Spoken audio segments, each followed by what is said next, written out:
It with ZipRecruiter. New data shows the number of migrant apprehensions at the U.S.-Mexico border continues to plummet, along with crossings from South America through Panama's Darien Gap, also on the decline. Whether you are a fan of President Trump's immigration policies or you are not a fan of his policies, if his stated goal was to stop migrants from coming, especially from Venezuela and other countries in South America, up towards the United States, they're working. It is directly as a result of President Trump's policies that the number of migrants has dropped so starkly. ABC's Matt Rivers in Mexico City. Today marks 5 years since the WHO declared a global pandemic. It's no longer a pandemic, but the virus is still with us, killing 3,000 around the world in just the past month, and many are still living with the long-term effects of COVID. Since March 11, 2020, when COVID was first deemed to be a pandemic, more than 1.2 million Americans have died from it. The numbers, however, might be a lot higher. Duke University School of Medicine's Dr. Cameron Wolfe says COVID could also have been a factor in things like heart attacks, dehydration, and even falls. It's hard to determine if the ultimate trigger that led to their passing was COVID. And separating someone who died with COVID from someone who died because of COVID can be really challenging. Globally, COVID deaths number more than 7 million. Sherry Preston, ABC News. Los Angeles County still recovering from January's wildfires, now bracing for storms packed with heavy rains that could trigger mudslides in burn-scarred areas. Michelle Franzen, ABC News. Oh no, stomach issues again? Stomach issues? Who are you? Your pancreas. I could be the real reason for your diarrhea, gas, bloating, stomach pain, or loose oily stools. I thought it was my stomach. People often do, but any of these symptoms could mean having a condition called exocrine pancreatic insufficiency, or EPI. With EPI, the pancreas doesn't release enough enzymes to break down food, but EPI is manageable. Use the symptom checker on identifyepi.com and speak with your doctor. That's identifyepi.com. Sponsored by AbbVie.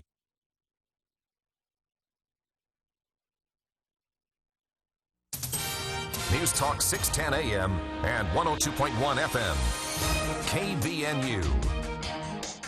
4:05, good afternoon. I'm Will Feelwright with your KVNU News update on this sunny Tuesday afternoon. I'll check that weather forecast as we have some more nice weather, but a chance of some rain coming up later this week. Well, heavy delays were expected for people driving along Interstate 15 in Box Elder County yesterday after a 3-vehicle crash that involved a motorcycle. Now, the crash happened in the southbound lanes of I-15 at around 5:30. Officials said the driver of a motorcycle had hit the back of another vehicle at a high rate of speed and then was thrown about 100 feet. The motorcyclist was transported by ground ambulance to a hospital, while the crash was about 2 miles north of the interchange for Willard and Pleasant View. Now, the 2 left lanes were closed while crews worked at the scene. Lieutenant Cameron Roden with the Utah Highway Patrol said one of the vehicles caught fire, and that started a grass fire. Now, traffic was backed up for at least 3 miles while drivers were moving slowly through the area. Eventually, that accident was cleared. Well, and in a sure sign that spring is on the way, Logan City officials have announced that green waste collection will resume again on Monday. Now, although there will be no formal spring clean from curbside along Logan City streets this year, weekly green waste collection will continue through the months of spring, summer, and into early fall through November 21st. Now, Logan residents are reminded to have their green waste collection cans to the curb by 7 a.m. on regular collection days, and they're also reminded not to bag green waste. Now, residents can also drop off their green waste at the Logan Green Waste Facility for $10 for an average truck or trailer load. And a Utah man has been arrested and faces charges now after allegedly pointing a gun at another driver along Interstate 15 last Friday. Benjamin Allen Momberg, a 46-year-old, was arrested last Friday night. Now, according to charging documents, at about 6:45 p.m., officials were called by a victim who claimed that another driver had pointed a gun at him. Now, a witness told investigators that they were driving north on Interstate 15 in Salt Lake City when they came across a vehicle that was impeding traffic. Now, the witness told investigators that they had flashed their lights at the driver, and when they went to pass, they saw Momberg pointing a gun at them. Now, detectives were unable to find the suspect vehicle on the interstate, but later discovered it unoccupied in an apartment complex in Layton. Officials then contacted the owner, Benjamin Momberg. When investigators searched the vehicle, they found a black handgun in the glove box of the vehicle. Momberg was arrested and now faces charges of aggravated assault. Well, we've enjoyed sunny skies this afternoon as temperatures have been in the high 50s, and now tonight we'll be back into the high 20s overnight, and then more sunny weather expected for tomorrow. Now, tomorrow night's when we'll start to see increasing clouds, and those clouds expected to bring showers for Thursday, colder temperatures coming for Friday, and a mix of rain and snow. Possible a little on Friday, more possibly for Saturday, Sunday, and into Monday of next week. And news and weather this hour brought to you by the Napa Auto Parts Gold Filter Sale through March 15th. All gold filters 60% off. And also their oil is on sale too. Chevron Delo 15W40, $13.99 a gallon. And Napa's Premium 15W40 diesel oil is $12.99 a gallon. Don't miss the gold filter sale now through March 15th at your 5 locally owned and operated Napa Auto Parts stores. And I'm Will Feelwright with your KVNU News Update. If the cold temps lately have you turning up the thermostat, I've got a more efficient way to keep your home comfortable. Call Cardall's Insulation. That's right, insulation. Now you're probably wondering, does insulation actually go bad? Well, if your home was built before 1980, you should really consider new insulation because today's insulation is so much better. Even a lot of newer homes don't have sufficient insulation. So if your home is cold, if you feel a draft, call 755-5012. Cardall's Insulation, 755-5012. Keeping you informed. News Talk KVNU, 610 AM, 102.1 FM, and online at 610kvnu.com. Alpine Home Medical, we bring wellness home. Is your mom or dad struggling to get in and out of their chair? Hi, I'm Jay Broadbent with Alpine Home Medical. We've seen it happen for years. As customers come into our store and they've had a recent fall, they're finally ready to ask for some help. Don't wait until you're injured. We have everything you need to avoid the fall before it happens. Now until the end of February, we're running a deal that we think you're going to love. When you purchase a lift chair, you can unlock 10% off your entire purchase. Get side tables, canes, shower chairs, walkers, and even ramps. We're open Monday through Friday. We've got stores from Idaho Falls to St. George and now in Tooele. Come into any one of our 11 locations and let us help you. Find us online at alpinehomemedical.com. Alpine Home Medical, we bring wellness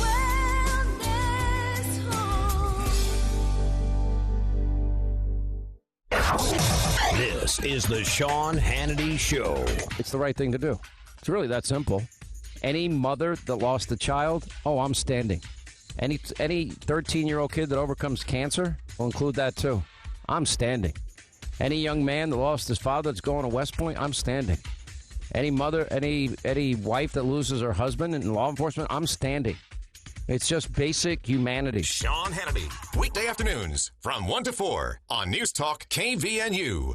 KVNU's For the People with Jason Williams and Bill Walter. And it is Utah known as the fraud capital of the world. Not because we have more people committing fraud, but because we have so many people falling for it. Going beneath the headlines and connecting you to the newsmakers. The radio is a great way to get the word out to a lot of people in an emergency. So we thank you for your help and being a partner with us. For the People on News Talk KVNU, 610 AM, 102.1 FM, online at 610kvnu.com, and on the KVNU mobile app.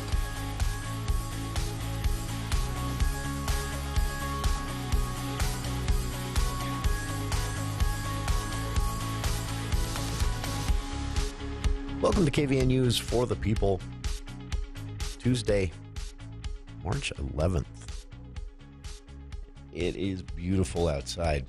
I'll be honest, kind of hard to be in the studio right now and to be inside, on the day job all day. 60 degrees right now at 4:12 in the afternoon in early March. Not bad, right? It is. I'm not going to complain. As Will said during the news break there, though, I expect the temperatures to change, the weather to change. Original forecast was, by the way, for those, it's not spring yet. The first day of spring on the calendar is actually not until March 20th. So we're a good 9 days ahead of schedule with today, but it is beautiful. Rain likely before noon tomorrow. mostly cloudy throughout the day. Not too chilly. Low tonight or tomorrow. Rain Thursday. I'm sorry, but low tomorrow night. Still only getting down to 40, and then the rain and the clouds setting in. Won't be as warm on Thursday at all. We'll barely. We'll get up maybe somewhere around 50 at most. The forecast is for 48 as a daytime high, and then.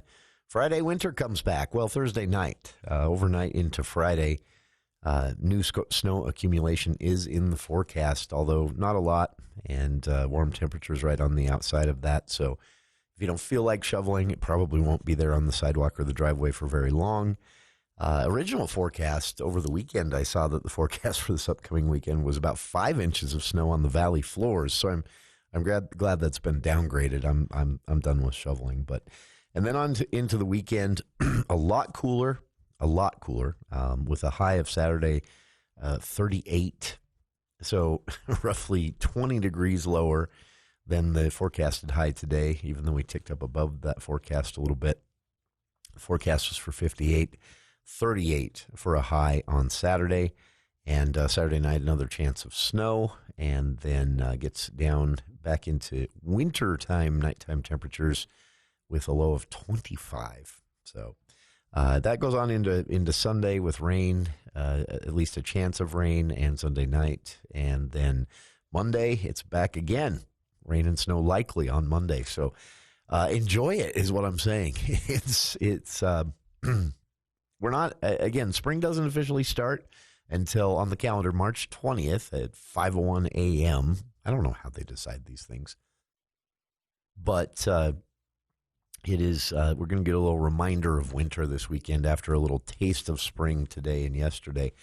So, yeah, things will gradually start cooling down, and then rain and snow mix likely throughout the weekend and even into Monday, but not a lot again. And then higher temperatures coming on the heels of that. So, we're easing out of winter, but remember, it's Utah. We've had, 3 inches of snow on the ground in June before.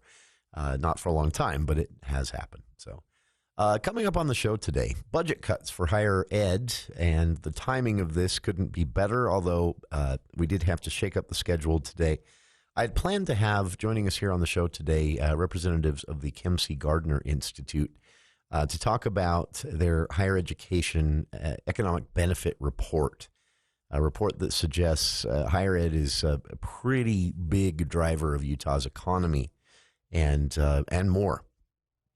And they had agreed to join us here on the show today, but they aren't going to be able to because apparently they're at their building. I don't know whether it was a power outage or what, but they've lost their phone system, and they couldn't guarantee that they'd be able to find somewhere else in time. So they were going to join us at the start of the show today. About 10 minutes before 4, I got the text saying, unbelievably, our voice over IP system has gone down today. And we can. I said we can do it with cell phone. They didn't want to do that. They're sticklers for that. They wanted to do a landline with a couple of people on at the same time, not a scratchy cell phone. So I agreed we'll reschedule that, but we'll still talk about the report today. And the reason we'll do that is also in the news today. Now, this is not just Utah State University, with a couple of different things that have happened during the legislative session in the budget process, the appropriations process. Universities lost a percentage of their budget in that budget that was passed by the legislature just last Friday night. And that does mean about a 1.5% budget cut in the appropriations process. There's more. Wait, a 1.5% budget cut in the appropriations process that was passed during the 2024 legislative session. That was about roughly a $5 million reduction for Utah State University alone. That not hard to absorb that. But this year, House Bill 265, which was passed about 2 weeks ago in the middle of the session, that further decreased all university spending. And the way that breaks down for Utah State University is about a $12.5 million reduction in their budget. So overall, they're looking at roughly a $17 million cut in their budget at Utah State University, and that's going to require some response from the university.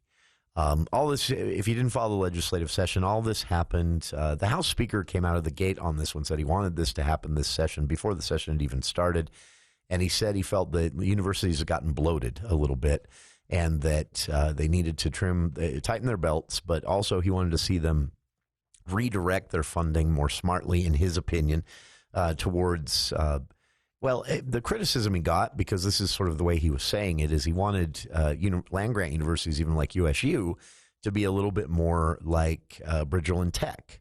And people said, well, I mean, there's a reason we have the technical colleges and the larger universities. And he didn't really have an answer for that, and then he just kind of shut up. And he said, look, I didn't go to college. I might not be the best person on this, but I feel that they're not putting enough people out with employable degrees as they should be. More pushback came on that because there isn't really data to support his feeling that that's the truth. But it is something that has happened before, where you see, not necessarily in Utah, not that I can remember, but there was a big revamping, not a budget cut revamping of universities in California a little while ago, where they started to see some data that said, that people they weren't putting, and it wasn't that it wasn't a complaint that there were too many humanities degrees or philosophy degrees or anything like that, because people get those degrees and then go on to get a master's in teaching, and that's their career plan. And we need teachers, right? Also, what your bachelor degree is in doesn't necessarily dictate what your career is going to be if you do go on into a master's program. So, I know people who plan to be attorneys that got bachelor's degrees in like math sciences because that's what interested them. But their real career goal was to go on to law school after the bachelor's degree. So the speaker was quick to kind of pull it back and say, look, okay, I might not be an expert on the higher education world, but again, he felt that the universities could do a better job of beefing up programs that do produce more immediately employable after a 4-year bachelor degree careers. So that's where things started before the session. What ended up happening were basically just budget cuts. They didn't get very creative about it at all. And the university, again, is going to have to respond. So we'll talk about this. The combination of these two news stories today, one from last week when the budget was finally passed that solidified this, meaning USU is going to have to trim their budget about roughly $17 million. And they do have some time to do this, by the way, but it's going to mean some changes on campus and otherwise. And people are worried that this is going to also force USU to kind of pull in their extension program, which has been pretty cool, to be honest with you. So there is some concern there. And criticism for the legislature on this one. How the university is responding, paired with this report, again, from Kem C. Gardner Institute, that said basically higher education is for the most part driving most of Utah's economy. And of course, that coming after the budgets are cut might be concerning. So we'll talk about that in just a bit. Also, speaking of House Speaker Mike Schultz, the House of Representatives held a post-legislative session debriefing on Monday. I finally got the audio, courtesy of some staffers that were very kind to get that to me. And they talked about something that was interesting that popped up in this session, which is this real tension that existed this year. It always pops up in a legislative session, but this year it was more throughout. This tension between the House and the Senate. And the House Speaker was asked to give his thoughts on where that comes from and how it affected the legislative session. I can tell you one way it affected the legislative session is the Senate killed a lot of House bills and completely rewrote a lot of others. And it did seem like an agenda, not an accident.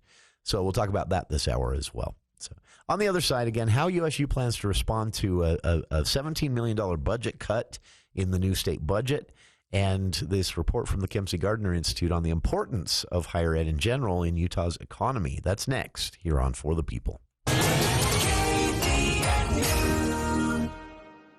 The Napa Gold Filter Sale, featuring up to 60% off filters for everything from your tractor or truck to your lawnmower. Chevron Della 15W40, $13.99 a gallon. Napa Premium 15W40 diesel oil, $12.99 a gallon. Valvoline Premium Blue 5W40 synthetic, $24.99 a gallon. This means you can service your diesel with a premium oil and a Napa Gold filter starting at $46. The Gold Filter Sale now through March 15 at your Preston to Providence Napa Auto Parts. Napa know-how. Napa know-how.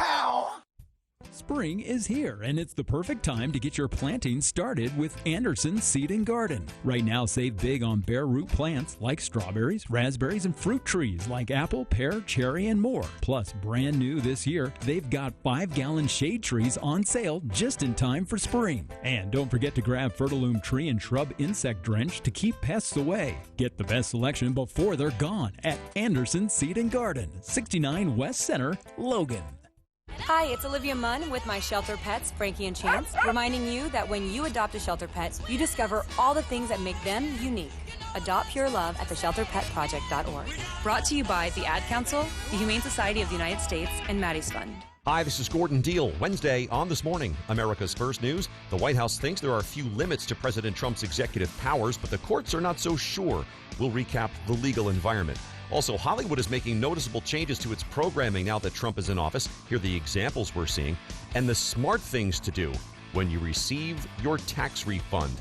Wednesday on This Morning, America's First News. From 4 to 6 on News Talk KVNU, 610 AM and 102 FM. Your station for news and talk.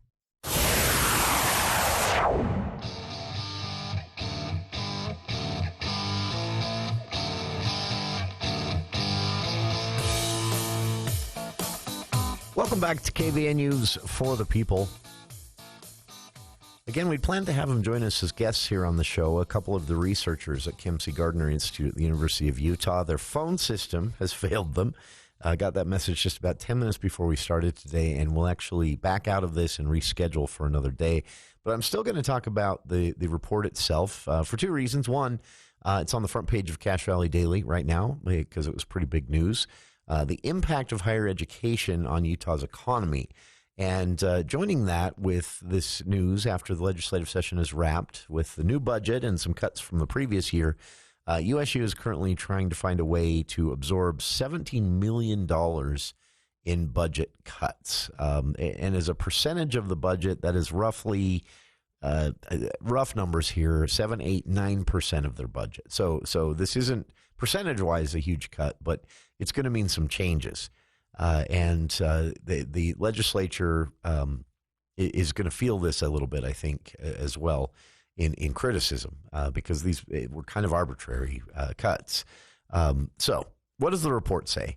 Higher education contributes about $12 billion to Utah's GDP, gross domestic product, every year.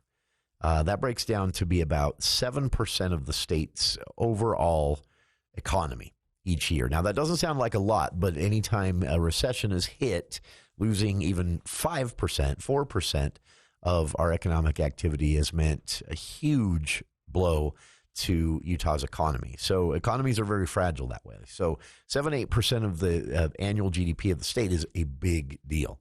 And that's about, Kem C Gardner said, overall higher education is about 130,000 jobs, 132,000 jobs. And that research universities, specifically USU and University of Utah, are bringing in about $1 billion a year of research funding, which fosters a lot of innovative business development as well. USU, a best example of that is USU has that actual business development campus kind of that combines the space dynamics work with a lot of the prototyping of new products that happens through USU outdoor equipment programs and more. So that is what we're talking about when we talk about business development that happens through university research. There are actually a couple of companies that exist here in Cache Valley still today that were the result of research projects that people did as undergraduates. I know several people here in the Valley running businesses that employ 50 to 250 people that started out as something they learned while they were a student, and then they had a business idea, and they went out and started a business, and they were successful. So that's a fringe benefit of having USU in our own backyard. Utah State University specifically, though, on a more local perspective, it contributes even more largely to Logan's, or Cache Valley, rather, we should say, economic outlook each year. It's one of the largest employers in Cache Valley, thousands of jobs, and that's directly and indirectly, the report says, which means directly means, actually working for the university. Indirectly means you've got a lot of catering services and cleaning services and companies that specialize in certain types of manufacturing that are hired on a contract basis by the university for various research projects or building a new lab, and construction projects on campus where they try to hire local construction companies. And so that's the indirect side of it. Hill Air Force Base has a similar effect in the Weber County area.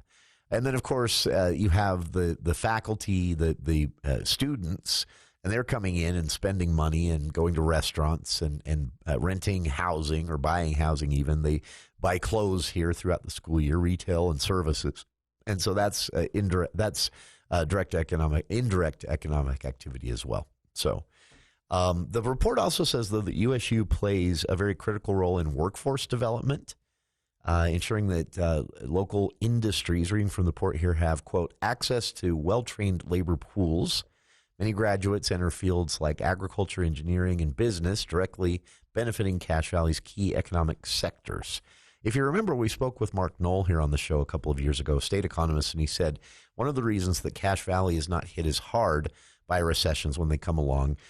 So Utah's not generally hit as hard as the rest of the country or even surrounding western states, but then Cache Valley kind of stands out as this island, even in Utah, where our unemployment never dips as low as the rest of the state when a recession does come along.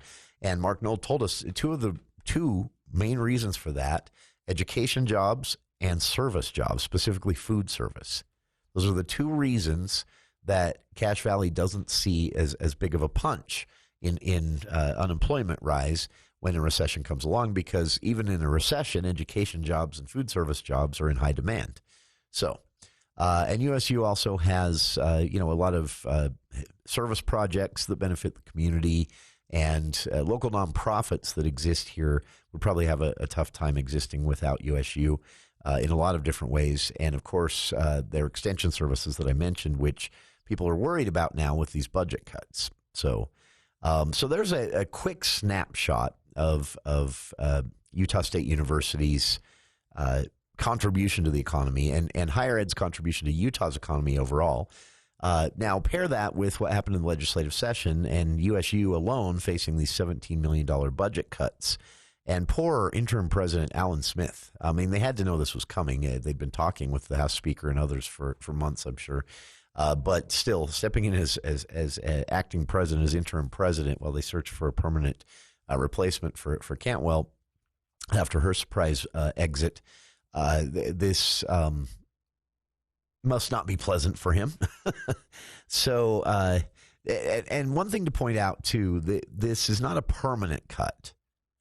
The school has the option to reallocate them with a focus on, as the legislature defined it, strategic instructional priorities that meet state needs. Another way to put that is degrees that will put people into jobs immediately and keep them here in Utah. Not a bad goal, though if it becomes the goal of a university, it can become very bad, but not a bad goal in and of itself. So he said over the next couple of years, the interim president said, USU will function with that money being cut from its budget, and they'll finish up programs that will be discontinued. So this doesn't have to happen immediately. And then, of course, reallocating some of that money in the cuts can lead to the legislature putting more back in. So again, these are not the dollars are not permanently cut, but they do have to find a way to function with $17 million less starting this year and heading into next. So what's the plan? Smith said that they'll work closely with the Utah Board of Higher Education to draft kind of a strategic plan for long term for the university.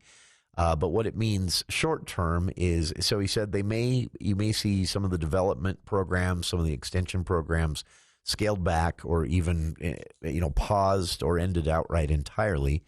I hope they don't stop that bee garden thing at the rest stops in Utah. That's so cool and really, really good for the ecology. But they some of the cost cutting measures that they've announced already. They're offering for staff, not all staff, but some staff at the university, a buyout program where basically you get a larger than would normally be offered severance package if you agree to leave voluntarily now. And so the interim president said these are going to be difficult decisions where they have to make cuts at the university. And he said he understands the concern and anxiety that this raises. His concern remains that it may change the culture of the campus where the cuts are so steep. And he's hoping to avoid that, of course. But he said this is going to take a lot of planning to meet the goals set by the legislature. So, again, the dollars aren't yanked out of the budget immediately. It's just an expectation has been set that over the next couple of years, USU come in with a annual expenditure $17 million less than they're spending now. So, and by the way, this does not include capital projects or building construction, which honestly, I think we miss an opportunity there. There was a report recently that showed how much square footage of campus space was being taken up by buildings that were sometimes not, heavily used. There could be some consolidation happening there and opening up the space for other things. And so I think we miss an opportunity to not focus on those capital projects. You know why the legislature doesn't, though? There's a lot of money for a lot of their campaign donors in those campus capital project construction projects. So they never cut those. They never say that you tighten the spending on those. But the university is going to have to figure out how to come in over the next couple of years, $17 million lower than they have been at a time that, again, as Kem C. Gardner report points out, that if we do enter a recession, which there's concern about right now this year, higher education is going to be a very important part of buffering any blow that might hit Utah. So this is a careful balancing act, and we'll see how it goes. Speaking of the legislative session, on the other side, House Speaker Mike Schultz, during a debriefing on Monday, was asked why was there so much fighting between the House and the Senate this year. The Senate killed so many House bills. The House killed so many Senate bills. The Senate rewrote 7 large bills, even the big election bill, for the House and forced them to concur. What was going on? It's never been really this intense before. Well, the Speaker had some thoughts on that, and we got the audio. We'll get to that after this look at the news with KVNU's Will Feel Right.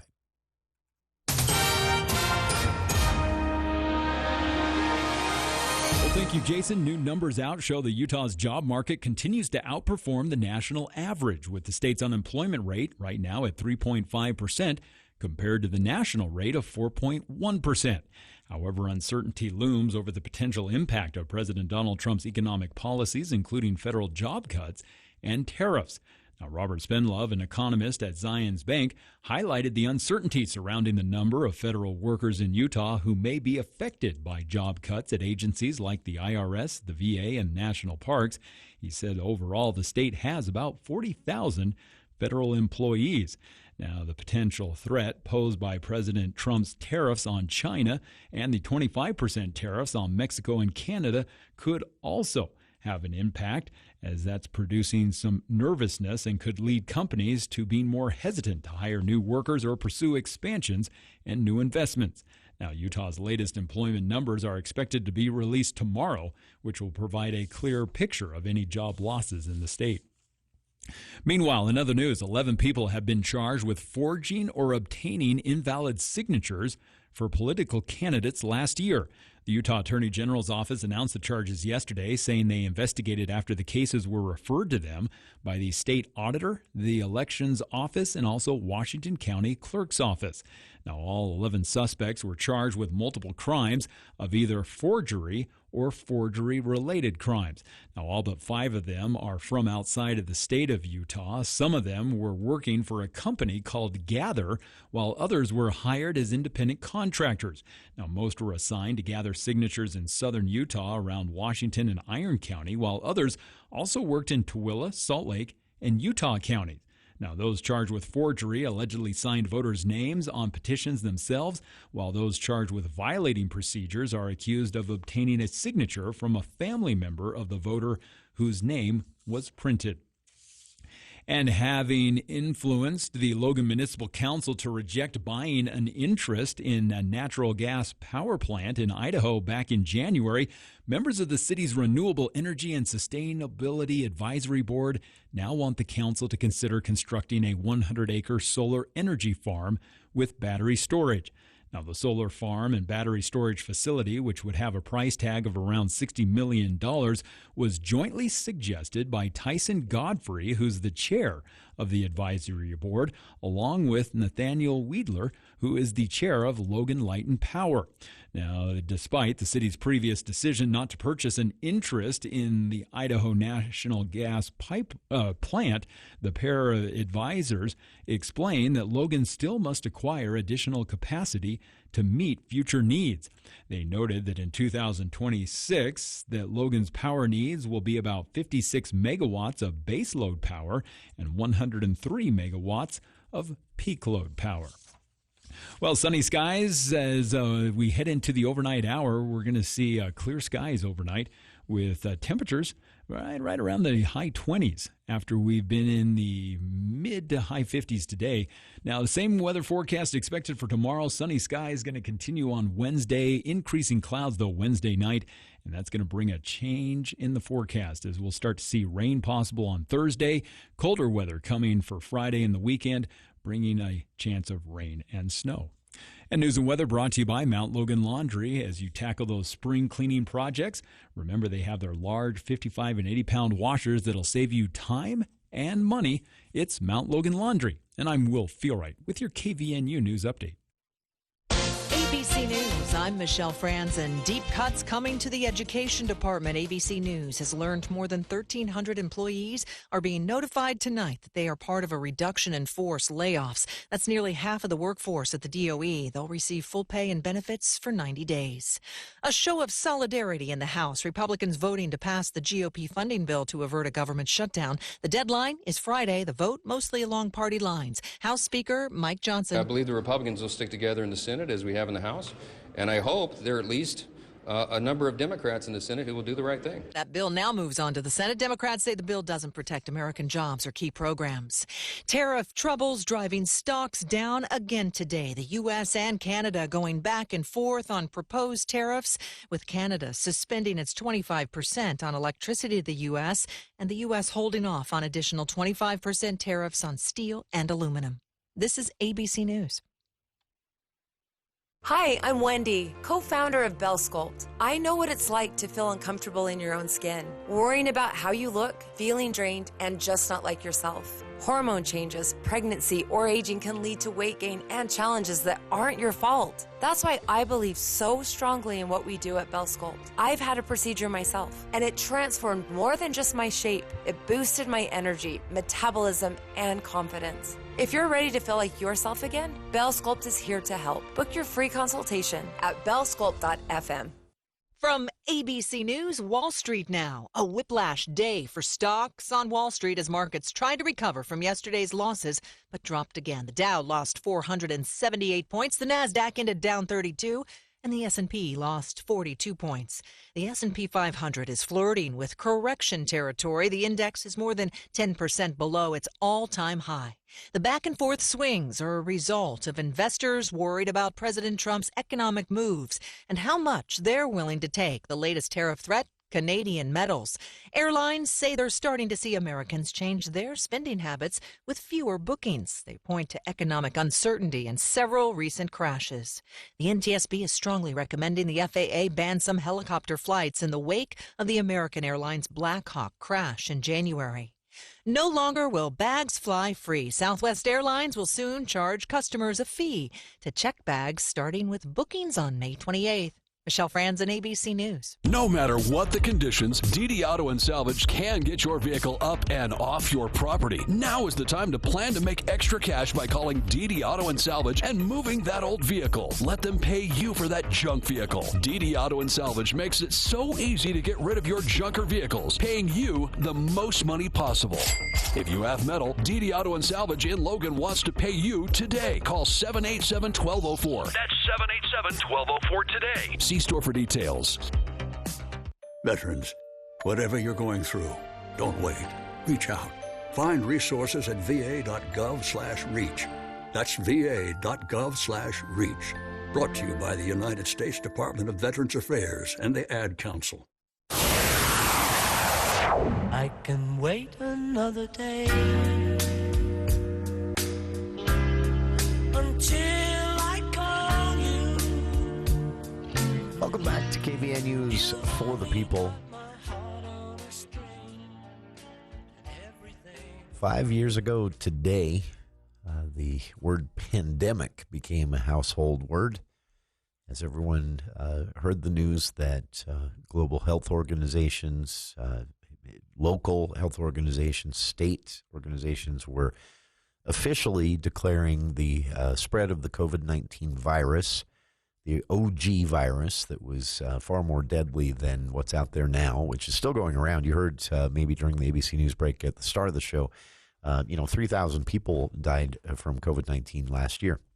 So it's still out there. It's on par with the flu at this point as far as fatality and the way it's spread and how it affects people. And it's never really going to go away, just like the flu. Unfortunately, we had a chance to make sure it went away, and we kind of whiffed it globally. Not blaming Utahns for this, although maybe some pockets of Utah were big contributors. This was it got ahead. It got out of hand. It got away from us, and at a certain point, you can't pull it back.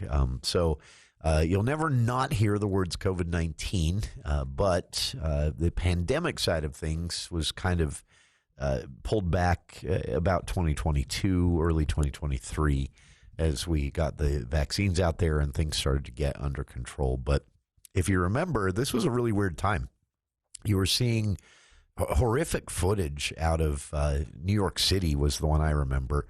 Of it was in the background of a street side interview like you'd see a reporter doing when they were, at the side of a coming hurricane or something, standing on the street and all this activity happening behind them. And in a shot behind them, it was an ABC affiliate in Manhattan outside a hospital.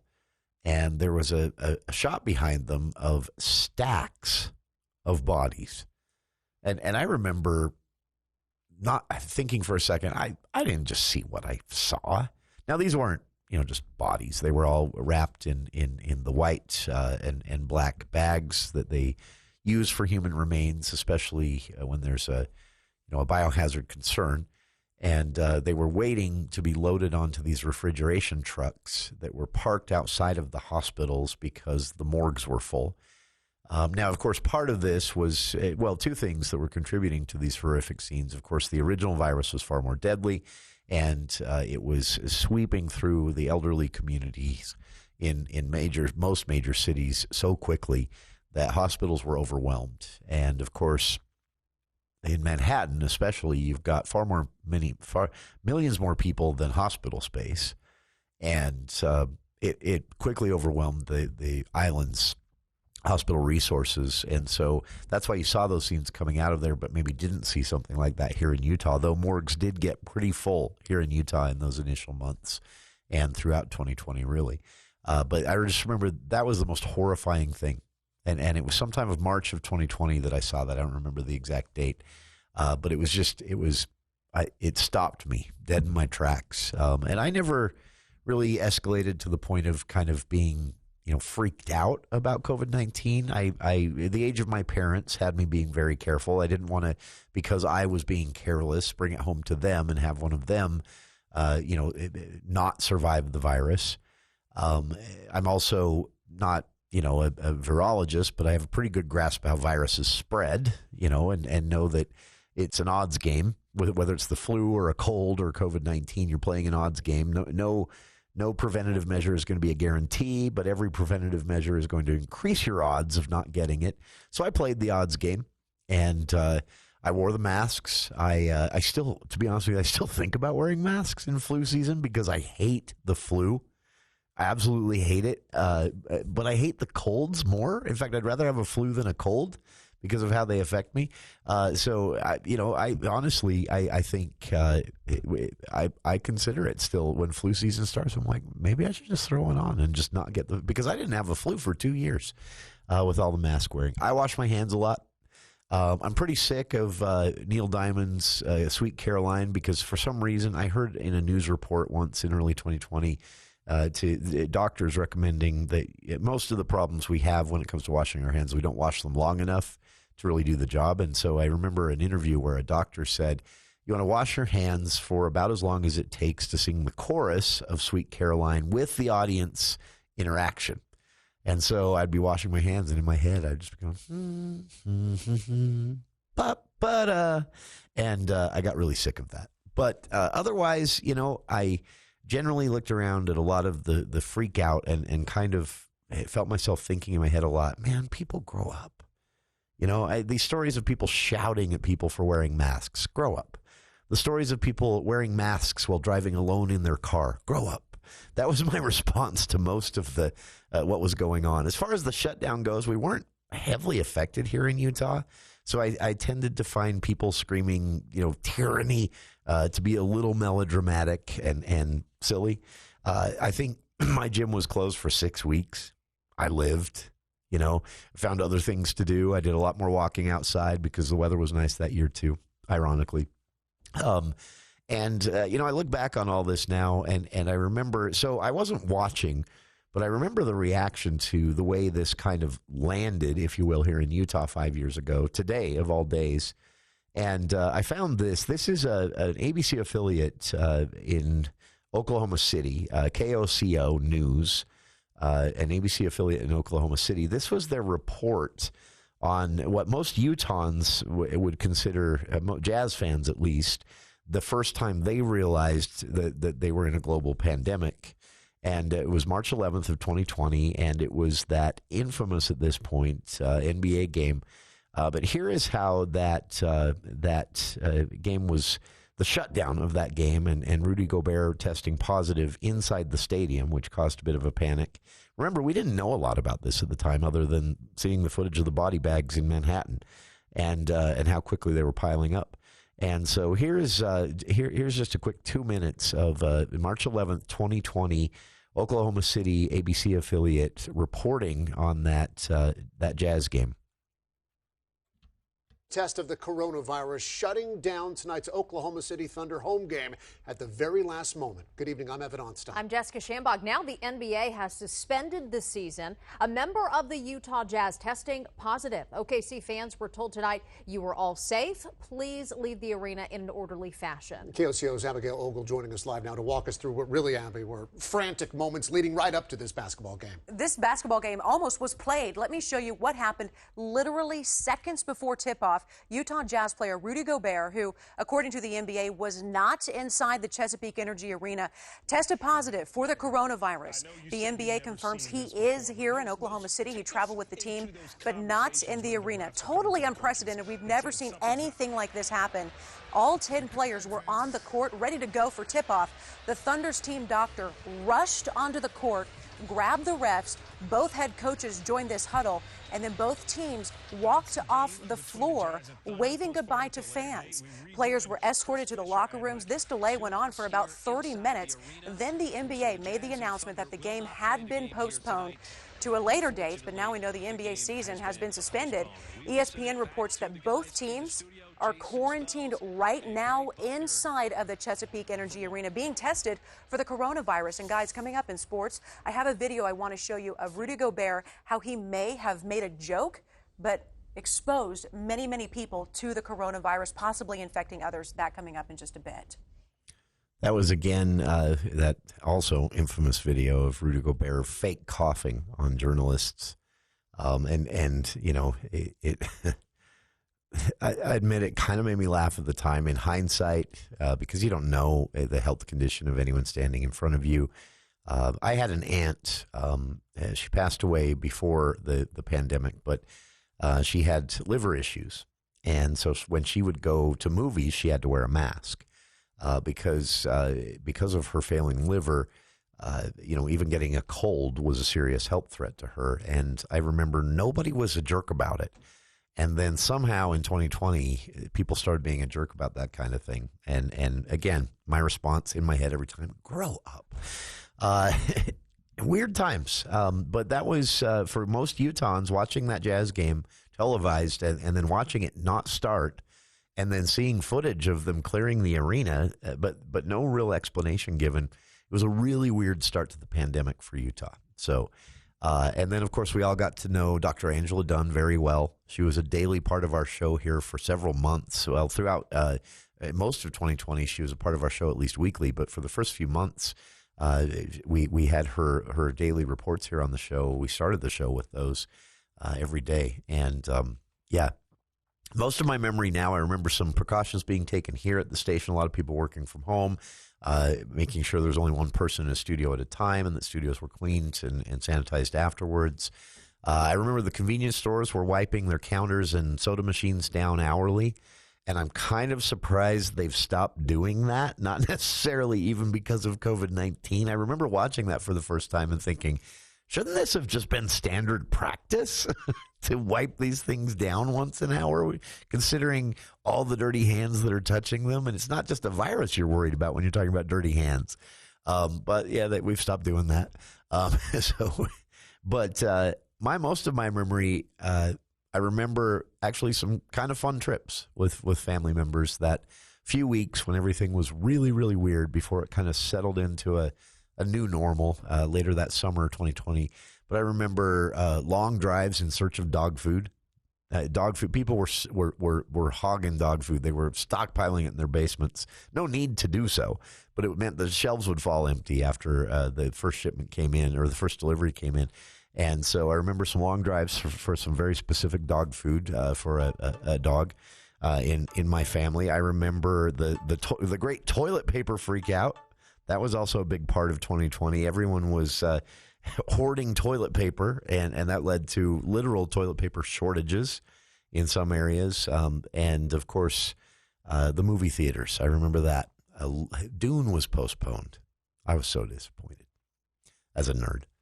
Anyway, just recognizing it, March 11th, 2020, the official start of the pandemic, which for most Utahns came in the form of a canceled Jazz game and a lot of confusion as to why we were seeing on TV from Oklahoma City that night the arena being cleared with no explanation. But we found out soon afterwards what it was. We'll be back with more of For the People right after this. News Talk 610 AM, 102.1 FM, KVNU. Get ready for the boldest way to Baja, Mexico. Morris Columbus Travel and Royal Caribbean Cruise Lines are excited to announce the Ovation of the Seas, the biggest ship in the West, sailing from L.A. starting in June. Enjoy skydiving, a water park, bumper cars, and flow rider surf lessons on your way to Ensenada and Cabo. Call Morris Columbus Travel to book today.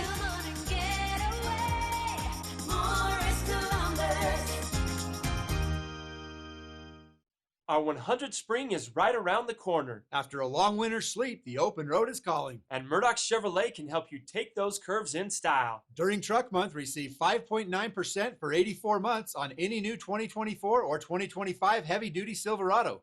When you walk through our doors, you feel like family. At Murdoch Chevrolet in Logan and Woods Cross or online at murdochchev.com. Chevrolet, together let's drive. Call 888-391-6083 or see dealer for complete details. Offer expires 3/31/25. Nearly 1 in 2 U.S. adults have high blood pressure. That's why it's important to self-monitor your blood pressure in 4 easy-to-remember steps. It starts with a monitor. Be next to talk to your doctor about your blood pressure numbers. Get down with your blood pressure. Self-monitoring is power. Visit managerbp.org. Brought to you by the Ad Council, the American Heart Association, and the American Medical Association, in partnership with the Office of Minority Health and Health Resources and Services Administration. Coming up on the Wednesday edition of the Clay Travis and Buck Sexton Show, more wrangling over the debt ceiling, the CR, a possible government shutdown. Congress is having to get its butt in gear. We'll talk about how that's looking. Also, the trade and tariff situation with Donald Trump throwing down with Canada, with Mexico, and others. We'll discuss what this means for the economy and MAGA coming up on Clay and Buck. 10 to 1 on News Talk KVNU, 102 FM and 610 AM.